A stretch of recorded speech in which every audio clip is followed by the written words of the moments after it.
Yeah. Anyways, now we can talk about Fairest. So wait, I gotta finish reading the description. Oh, go ahead. I'm sorry. Finish reading the description. In the sequel to Unenchanted, Mina Grime discovers that all is not fair when it comes to the Fae and their tales, especially when they don't all play by the rules. Barely surviving the story's first fairy tale quest, Mina still has hundreds to go before she can end the curse on her family. But a new player arises to challenge Mina, while new rules revamp the game she had just barely begun to understand. All the while, people are mysteriously disappearing, including Jared, who Mina must finally determine to be friend or foe. And with the loss of her greatest weapon, Mina must try to outwit a deadly hunter. Can Mina survive the most difficult quest yet while protecting those she loves from falling victim to one of the lethal tales of all? Or will she become a pawn when she strikes a bargain with the queen of the Fae? Oh, I forgot that the chess metaphors start now. Yeah. Even a pawn can take down a queen. Yep. So Fairest takes place 3 weeks after Unenchanted, and it opens up with Mina being chased by 3 Chicago bears as she finishes the Goldilocks quest. Retired Chicago bears. Retired Chicago bears. And she's wondering about, like, how many fair in the real world has this impacted the Chicago Bears playing style. And there's, like, little nods to the Goldilocks tale in it, which is cute. And also, they canonically were killing and eating the homeless people in that area. Yeah. Yeah. These retired bears, they own a bar. I forget what it's called. It's yeah. But it's like a sports bar, and Mina goes there and learns they were eating the homeless people. Yeah. So in the past 3 weeks, she's completed 3 minor quests. We don't find out what they are. No, we get hints. I have some speculation on what 2 of them could be. We'll talk about that at the end when we talk about all the quests. But she's real depressed because, like, no one else remembers what has happened except for her and her mom. And Jared remembers. Oh, well, and Jared remembers because... And she's real mad that Jared remembers and Brody doesn't. And Jared is, like, not talking to her. So in the beginning of this book, Nan invites her to a Dead Prince Society concert because that's her favorite band. And as they're talking about it, Mina almost gets hit by a car. Brody comes up and is like, "Are you guys okay?" So they get in his car, and Mina's really disoriented. And then she realizes that it's Brody, and she doesn't want to be in his car, and doesn't want him to take her to her house because Nan almost gives her address. It doesn't make any sense. And then Nan's like, "Oh, we're gonna go to the Dead Prince Society concert," and he's like, "Oh, my cousin is in that band. He's the lead singer. I can get you backstage passage." And, like, Nan is really excited, and then Mina just, like, wants to get out of the car. And is like, and then Brody locks her in with the child locks until she says yes. Yep. And then Jared drives by on his motorcycle and, like, shakes his head at her and, like, and then peels away. And so she's she like, pretends to be super flirty with him for a minute. Like, of course I'm going to go then. And that's whenever Ever appears for the first time, who we know from the previous book. We don't know yet. She's described as, like, a small, angry goth girl. But she's specifically known by Mina, at least at one point, to be cute. Mina does think she's cute. And also she's wearing a Catholic school uniform. But later on we find out that she is there to get an education, weirdly enough. And also to be around Jared. So there's this long dress scene at Nan's house to emphasize how wealthy she is. And that she has a new soon-to-be stepdad who, like, tells them they can have a party at his lake house. Oh, duh. And stepdad. Oh, yeah. There's a lot in this book that I was clocking this time where it's, like, even more homages to things. Yeah. And then Nan then they're, like, talking about the concert, and he's like, "I don't know if you should go to that concert." And Nan's like, "You're not my real dad." And then, like, after he already said they could host, like, a party at her lake house. Yeah. So. Or at his lake house. Yeah. In this book, some of the new characters that are important are Nan's parents, Veronica Taylor, who is her mom, and Robert Martin, who is a doctor, and that's her future stepdad. There's the members of the Dead Prince Society, which are Naga. His character trait is Japanese. Constantine, his character trait is white blonde hair. He's the one that looks like, he's described as looking like Legolas. Oh, yeah. Magnus, whose character trait is hungry. Is he the drummer as well? I think so. And Valdemar, who is Brody's cousin, his real name is Peter. And as Nan is, like, trying to get a picture with him, like, in the background, he's, like, talking to a girl and looking really bored. Yeah, Mina keeps telling her, because she's like, take a picture, and keeps going, go closer, closer, closer. And then all of a sudden, he just, like, snakes his arm around her and just, like, grabs her and then forcibly kisses her to make the other girl, like, go away. The girl who's, like, described with pink hair, but we never see her again. She doesn't get a name. And then Nan is, like, Nan has a really weird reaction to this. Like, she does not seem super thrilled by it because she was kind of just, like, assaulted without her consent. And it's noted that Nan has never kissed anyone before. Yeah, she was waiting. This was her first kiss. And he's, like, gesturing for her to, like, stay behind stage because they have to go out, like, right after. And she runs away. And she shakes her head and runs away. She's, like, saying no to him. So Mina at the concert starts to realize, like, how silly of me. This is the perfect place for the story to pull some shenanigans. Because they're all themed around fairy tales. Dead Prince Society's big thing is fairy tales. And there's a big glass coffin on the stage, which is foreshadowing. They all have names, like, after, like, dead princes or something. Yeah. Like, it is a thing. And they're, like, number one song is, like, Beauty's Dead or something. Yeah. They sing that a couple times. We don't get to know the lyrics, which makes me very sad. Oh, that would have been so good. I really wish that we knew what any of the lyrics were. She's like, I need to go home now. And she doesn't even make up a stupid reason. And Nan's like, why are you ruining the best night? I'm supposed to go back and talk to Valdemar after the concert. They, like, fight and they both start crying. And then Brody, like, walks Mina out and, like, is going to drive her home. And then he's like, yeah, I'm just going to drive you home and then I'll go back to Nan. And Mina's, like, jealous that he's going to, like, go back and get Nan, who's, like, stranded at the concert. Yeah, even though that's their, like, that was their right. Like, Nan's mad that she's going to make Brody leave with her. Yeah. When it's like, Nan, that's Mina's ride. But also, Mina, that's Nan's ride. So Mina is jealous about this, and then she goes up to the rooftop, and this is where we learn that she has a little collection of gnomes. Well, it's the only gnome she has at this point. Oh, right, I don't know if she gets more. This is some great foreshadowing for books 4 and 5 with the gnomes, and she calls him Sir Gnomer. Then Jared, a voice appears and comments it's a dumb name for a doll or gnome, and she's like, did you just talk? She got the gnome talk. And there's a great line about the gnome. Don't tell me you think the gnome can talk. Well, yes, some gnomes do talk, but most are surly and wouldn't really speak to you in the first place anyway. Still, foreshadowing. Certainly not a cheap store-bought one. And he's, like, crouched on top of, like, an outcropping on the roof. Like gargoyle. Yeah, and then jumps down. Sexy boy. Yeah. So my exact notes for this scene are Mina and Jared yell at each other, specifically over Jared being closed off and needing to protect himself from her, which literally makes no sense because they've had, like, 2 conversations.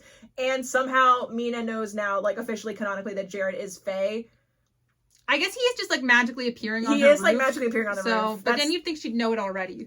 You would think that. So Nan tries to make Mina jealous by sitting with Savannah at lunch, and Mina starts to think that Savannah is Snow White. Savannah White, Snow White. Which would make sense, right? So she goes to bite into an apple, and Mina's like, I'm going to stop this right now. And she's like, no, stop! And she smacks the apple out of her hand, and Savannah's like, why would you do that? And Nan covers for her by being like, pesticides and stuff. It's bad. And then, so, like, it really doesn't make sense as to what, I don't know what's going on. And Mina's, like, still, she, like, the apple gets knocked away, and she's, like, thinks she's got this totally under control, and then Jared looks at her and, like, laughs and picks up the apple and eats dusts it off and takes a bite.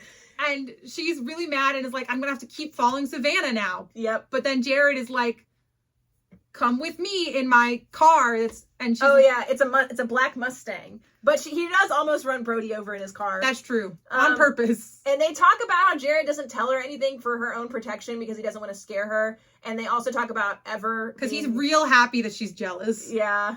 They talk about Ever. They stop for ice cream, and whenever they get out, Mina, like, they stop away. at, like, a gas station or something. Like, yeah. Jared's like, one of them, I don't know who suggests ice cream. She suggests ice cream because she sees that there's a bus stop and is like, I'm going to get on the bus and leave. So Mina doesn't know where Jared, like, lies on the Fae Grimm line, so she's like, maybe he's trying to steal the Grimoire from me. And then we get a bunch of Grimm Brothers lore drop while Mina's on the bus. Is it while they're on the bus? Yeah, Mina's, like, drifting in and out of consciousness, and she's on the bus, and she's just thinking... Oh, it's actually just a recap. Yeah. But just to confirm, the Grimm Brothers are the first ones to discover the existence of Fae or Fates in the human world. They told the Fae to go home. The Fae agreed if they completed the quests, which were logged in the magical book on the Fae plane. Kind-hearted Fae split the book in 2, gave 1 copy to the brothers to help them. Everyone wants the Grimoire now. That's new. That everyone wants it. Because they think that they can use it to, like... Yeah. Now here's new lore. The Fae plane book became self-aware and starts meddling with the Grimm's quests, which brings them, like, into the story. I don't know how they were not in the story before. We do get at least hints that the story is, like, a thing. The Fae book is a thing. Yeah. But this is, like, really where it starts hammering home that it's the story. It is, like, sentient. Yeah. More stories equals more power for the story. So it wants her to complete them, but not all of them. It wants them to do it forever. And the next living Grimm, it just says the next living Grimm has to complete the quest if they fail. But we find out it's more complicated than that later. So Mina falls asleep. When she wakes up, she tries to get off the bus. But the bus driver has been replaced by an ogre. His name's like Will or something on his name tag. And Mina tries to absorb him in the book, but it doesn't work, so she starts running away, and the ogre starts chasing her, and then she figures out that the ogre is actually Jared. She doesn't figure it out. She's struggling to get off the bus. They get off the bus and go, and she's, like, running through the woods, and it's following her, and she falls down, like rolls down this hill, Yeah. and it's dangling off a cliff by like a tree root. Oh, And then yeah. the ogre, like, she hears it call her name, and it transforms back into Jared, and they argue, and she's mad at him, and then she falls whenever she tries to reach for him, and she falls into the river and washes up, and he turns back into an ogre to look for her in the river, and she's like, it's pretty obvious he can't swim. And then she doesn't tell him she's okay until he notices that she's like taking off her jacket or something. And he's really pouty that she didn't tell him he was alive, or she was alive. Jared explains that his whole big plan here was to get Mina to trust him by saving her from himself as an ogre. Logistically, this is not explained how this was going to work. No, I don't know. Because he couldn't fight the ogre in front of her. It would be like a little puppet show. Anyways. He admits he's like, but anytime that he does something that doesn't make sense, Chanda's like, he's a silly dumb boy. Yeah, you're like, oh, just boy things. Hashtag just boy things. And Jared like gets a cake. He can't teleport them home. He can't figure out how to get them home. And he's like, oh no, she's like really cold, and he non-consensually spoons her. Well, he's really cold, so she's like, we're gonna have to stop for the night. I forgot you're like a frail, weak human. Yeah. So he makes a cave magically bigger that like wouldn't even fit like one person, and then it's like, can I lay in there with you? And she's like, no. So then he's keeping watch, and he has a great little. Oh yeah, we can't skip this. part. No. She's like, you have to stay outside and keep watch since you got us here. And so he's going, I'm keeping watch, and I see the river. I see the moon rise over the trees. I see that the forest looks really, really creepy right now. I bet you there is some sort of killer vampire turtle slowly crawling towards us out of the woods. Yep, I can almost hear its little turtley steps inching closer to us. And she's really annoyed and is like, are you going to stop if I ask you to? No. And he goes, will you stop if I let you come in here? Yes. And she's like, if I let you come in here, nothing better eat us in the middle of the night. And he's like, if something comes in to try to eat us, I'll eat it. We love him. This is one of the times where it cuts to his like POV a little bit, like third person omniscient. And he's like, that which hunts the Grimms is tracing Mina, and I need to protect her. And actually, that's why he brought her out into the woods. It's at first it seems like he just can't get them back, and he's really concerned they're out there, and it was just to like trick her because she ran. But now it's like, I'm trying to get her lost so that she doesn't run into this. Which is ironic considering what happens. Yes. So they break camp. There's a more lore drop. There is a general buildup of magic before a quest starts. It's like the Spidey sense. Yeah, the Spidey sense thing. And originally, Grimm kids could be sent on quests, but their age was changed to 16. They do acknowledge the fact that Mina was 15 when her quest started. And also, but they don't acknowledge that like she was starting to get signs of quests before that point. This is where they outline the fact that sometimes the Grimms can play the villain characters. Like one time, the Fae were Hansel and Gretel, and the brothers Grimm were the witch. Except Hansel and Gretel were evil in that one. Yeah. And they don't really address the fact that sometimes the Grimm like is evil and like kind of does evil things. Yeah, which is gonna be important later. So Mina falls again down the hill, and Jared catches her as they tumble down the hill, and they almost kiss, but they don't. And then a black bear finds them, and Jared fights it, and they get this special Eros moss to soothe his wound, which never is important again. Mina needlessly climbs a tree to see the road because Jared is following the moss. And he's like, do you know how to climb a tree? And she's like, I guess. So she climbs the tree, and he's like, why'd you do that? And yeah, she's like, what, you told me? He was like, no, I just was trying to start a conversation. You decided to climb the tree. Yeah. They fight over nothing again. And then Jared says that he's trapped on the Fae plane, and he's like... the human plane? Oh, the human plane, I'm sorry. And then he's like, I have to leave now. And leaves Mina just in the woods, and he's like, go find the road or whatever. Like, this is good for you. And she's like, what? No. And she almost gets hit by a car. This man named she's Carl, like dragging herself. She like fell again or something. Wounded. She twists her leg and is dragging herself alongside the road. And this car starts coming, and then almost hits her because it starts fishtailing. It's described as, and then this tree falls and lands on her, and she seems to think that Jared knocked the tree down. Yeah, which stops the car, but as we learn, he didn't want the thing in the car to find her. I don't know if he just thought someone else was in the car or if he was trying to stop it. Unclear. Carl gets her out. She sees a gun and like hunting stuff in the back of his truck, but it's just and she notes that it's off season for hunting, so maybe he's like, And she gets the feeling that she should lie about her name, so she says she's Nan Taylor. So he calls and he gets on the phone and he says something about like he's not sure yet, and she gets unconscious, and then the EMTs because he's like turning up the heat and making her sleepy. Yeah. And then the EMTs arrive, and he seems like upset about that. So Mina wakes up in the hospital 2 days later, surrounded by Charlie's prized possessions in a fairy circle. It was a ritual to protect her. Yeah, and it seems to work. Nan's future stepdad, Robert Martin, is there. He's her doctor. The hospital she's in. Oh yeah, that is important. It is a glass hospital. We do not actually learn how much of this means. It is also in the shape of an infinity symbol, like a figure 8. And there are gardens like in the center, which is noted that all the rooms have a view of. So I personally would like to imagine that all of the walls are glass. And that this just means that no matter where you look, you are seeing other people. I don't think this is actually the case because like Nan and stuff like has to come into her room to see her, which like you could just talk through the glass wall otherwise. However, it really amuses me to have an idea of just an entire glass hospital. It makes me think of like something you'd build in The Sims. I was more fixated on the fact that it's an infinity shape, foreshadowing for forever. An infinity shape because I was like, the rooms would not be like uniform in the way that they are shaped, and how would you put things in them? Like I wasn't even focused on the glass part. But and also it's important that it's glass. It is important that it's glass. Wink, wink. So Nan tells Mina that she was all over the news and she was mumbling the name Jared, so everyone wants to know who Jared is. Brody shows up at the hospital with flowers, and he's like, I feel like I should be here. I feel like I know you, but like, and it's important. There are a few different times where like when he first was saved by her, he's like, it like suddenly like changed his world. It acts like he was really mean or something, like he was like really stuck up or something beforehand. We have no evidence of this. But like he like it was like magically like just like focused on her, and now he's like he feels like by magic that he just like came to be here. And he's so confused and wants her to explain. And is mad that she said Jared. Yeah. And she's like, I wish it was your name. Sometime between book 1 and book 2, Brody and Savannah are officially I think they might break up at the beginning of the story. Might. Okay, so Mina goes home. Mrs. Wong, like, this time instead of attracting attention, she, like, scares off the reporters. She hides the entrance to their apartment. Mina is on crutches, and Nan's response to this is that every time she, like, falls on her crutches, she tweets a picture of it with Mina holding up how many fingers. At least this time, Mina is, like, finding it funny, because like in book 1, Mina's like really distressed that Nan is like pointing reporters in her direction and everything. So Brody stares at Mina at lunch, and Nan yells at him in a southern accent for unexplained reasons. And I wrote, but that's also on brand for 15-year-olds. They do so many things that it's like they're really cringy, but also you're like, but also a 15-year-old would do that, I guess.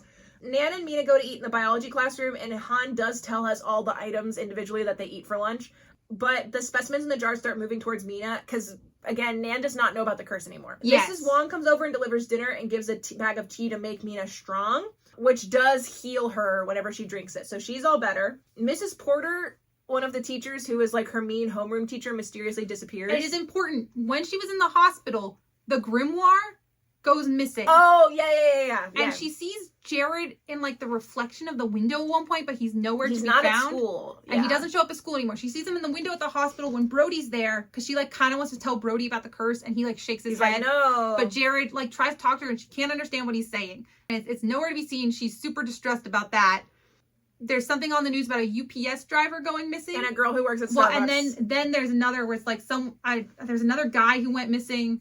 Or DMV worker and a local like barista at Starbucks. Yeah. So Ever comes up to Mina and is like, do you know where Jared is? Because he's been gone for a week. She yells at Mina for losing the grimoire, and she calls her a stupid gimp, which will be important later on. Yeah. Ever reveals that she's a pixie, and then she's like, I'm gonna go tell the fairy queen. So she uses this thing called a seam ripper to go to the fairy queen. Which is kind of cool. I do like the idea of it being a seam ripper. So then on Friday or Saturday, it's not sure, this is Nan's party. Mina gets to the party and she sees Jared in a mirror, and he writes "help me" on the mirror. Does he write it backwards? I think he writes it backwards. And then she's like, okay. So she goes to smash the mirror, and Jared is like, no, don't smash the mirror. And she does it anyway, and then Jared's gone. And then Dr. Martin, Nan's stepdad, comes in, and he's like, what's going on? And he's like, don't hurt yourself. Yeah. And then she's like, I wasn't. And he's like, what are you doing in here? And immediately gets like really hostile. He's like, if you hurt Nan. Yeah, like you're a bad influence. Bad influence. I'll kick you out. That resolves. And they go on a speedboat ride with Nan, Peter, and Veronica, who's Nan's mom. Mina is getting like more and more jealous of Nan. Yeah, apparently her parents are just fine with Peter being here. Unclear how old Peter is in comparison to Nan. Presumably he's like their age, but we don't know. I don't know. the Dead Prince Society shows up, like the rest of the band. Mina wills it to rain, which effectively ends the party.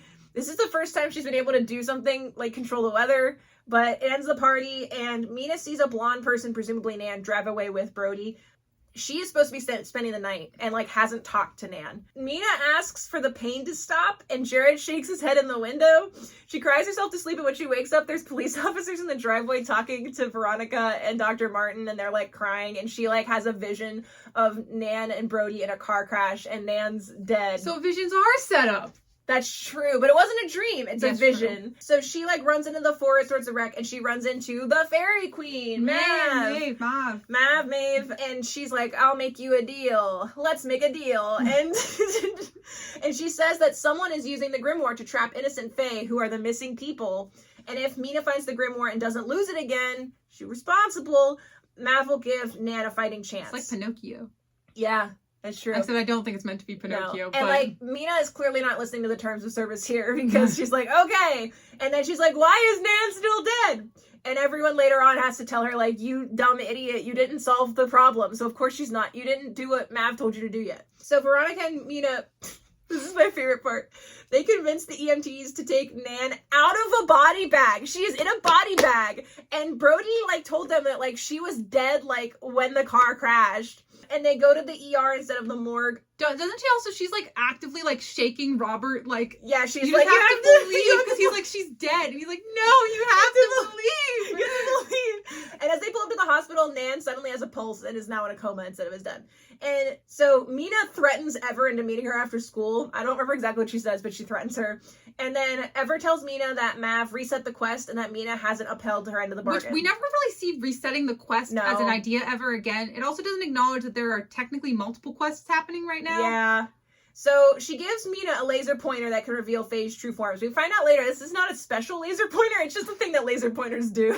They can get rid of the glamour that a Faye is wearing. So Mina goes home and puts a mirror on her rooftop escape because she realizes that she's the evil queen. So she says, you know, mirror, mirror on the wall, who's the fairest of them all? And eventually she, like, figures out a rhyme of, like, because she's trying to figure out how she can talk to Jared. Mirror, mirror on the wall, who's the one who thinks Sir Nomer is a dumb name for a doll. And then Jared appears in the mirror, and he tells her that the Grim Reaper is coming to kill her and Nan. A Grim Reaper. A Grim Reaper. And that Grims don't die in the quest. They die to Reapers. They usually die to the Reapers. This is the first time we've learned of this. And there are multiple Reapers, but there's only one, like, currently after Mina. Yeah. So Mina finds Brody at his house riding a horse, and he, like, he finds out that the reason why Brody was driving Nan was because Nan and Peter, aka Valdemar, had an argument about whether they should go find Mina or just, like, hang out together, because Valdemar had to leave and get on a plane to go to a concert. He left, and then Brody was going to drive Nan to go say goodbye to him at the airport, but then they got into the car crash. And everyone blames Brody for Nan's death. It's really hard on this poor man. They go to the hospital, and Brody disconnects Nan's heart monitor to make all the doctors run into the room so Mina can use her little laser pointer on them to see if they're Fae. And she realizes that Nurse Deirdre, who had been mentioned earlier, and is specifically called the Dragon Lady by Nan. Nan. She's supernatural senses. She's like, she's the Fae. So DPS shows up to do, Dead Prince Society shows up to do a loud concert in the parking lot, in the hospital parking lot. And Mina runs from Deirdre into an unfinished wing of the hospital. Which I have to wonder how unfinished wing of the hospital works in an infinity-shaped hospital. That's a great question. I just envisioned a lot of drywall, but if it's glass, I don't know. Deirdre turns into a dragon, and so Mina barricades her and runs back to Nan's room. And then she finds an unconscious Dr. Martin and a still in a coma Nan. And also Carl the Reaper is here, and he has the grimoire. Woo! He took it from her when he rescued her. So presumably was trying to just kill her in the car. Which in that case, I'm like, why didn't you just kill her? I don't know. Deirdre gets between them, and they start fighting. So Mina, like, wheels Nan and Dr. Martin out of the room and passes them off to Mandy the nurse, who's never mentioned again. Mina finds the discarded grimoire, and Jared appears. Deirdre the dragon sacrifices herself for Mina. Right? Is it because she's holding Carl, like, in place to use the grimoire? Like, it's a very convoluted explanation of how, like, if she moves, then Carl will get free, but she's, like, already dead or dying. And there's an interesting thing here that's addressed here, but never again. In this book, they say that Reapers are iron giants. That's not true. Later, I like to imagine them. I always imagine them as the iron golems yeah, in Minecraft. I picture him as like the Iron Giant from the movie. Ah, that's good. That makes more sense. But I just like them as iron golems. golems. Jared keeps yelling at Mina to use the book so that Deirdre's death isn't in vain. Mina uses the book. We find out later that Deirdre was, I guess, Jared's nanny, and she followed him here and was like watching over him, but she didn't. I forgot about that. Confusing. So Jared and Mina walk out hand in hand, but then Brody kisses Mina. Mina gets Peter to kiss Nan to wake her up for the Snow White quest, but nothing happens. So all of the princes kiss her. All the Dead Prince Society members have to kiss her, but nothing works. And like they're talking about they have to beat the clock because they're gonna be like the grown-ups are gonna think we're weird if all the boys keep kissing this girl who's in a coma. And so finally Brody kisses Nan and she wakes up. Is it Mina's idea for Brody to kiss Nan? No, I don't think it is. Okay. I think he just does it. And then Mina's completed the Snow White and Sleeping Beauty quests. I think it's not active. It's not like confirmed in the text. We see both pages in the one for Snow White and one for Sleeping Beauty in the book. Okay. I think so. Okay, and then Mav appears again, and Mina confronts her, and she's like, "I know that Jared's your son. There weren't a lot of clues, but Mina." You know Mina, our girl. She's just so smart. She knows. She understands things. And she accuses. She's like, I don't think the Reapers are whatever. I think the Reapers are sent by you to kill Grimms when they get too close to completing a curse. And this one just went rogue, which like literally doesn't make sense because Mina's done like 5 quests. So why would he need to kill her? Well, he went rogue because he wanted the grimoire. Oh yeah, he went rogue because he wanted the grimoire because he's been trapping random people in the grimoire and just random innocent fae. Innocent fae, and funny story, they don't get out. No, they're trapped there. To our knowledge, there's no way for things to get out of the grimoire until the end. They're not trapped forever. Yeah, Jared rants about his mom, his dad, the king of the fates, and this new character, his brother, Teague. The best character. The best character. So Jared drives Mina home, and then, Mina, Jared, Brody, Nan, and Ever all eat lunch together now. Nan really likes French fries. Teague appears to Mina goes on the roof. On the roof. And she's got a second gnome there, so I see in your notes. Uh-huh. And she hears someone talk behind her, and she thinks it's Jared, but then she turns around, and he looks a lot like Jared, but it's not Jared, and he has blue eyes. And his clothes are centuries out of date.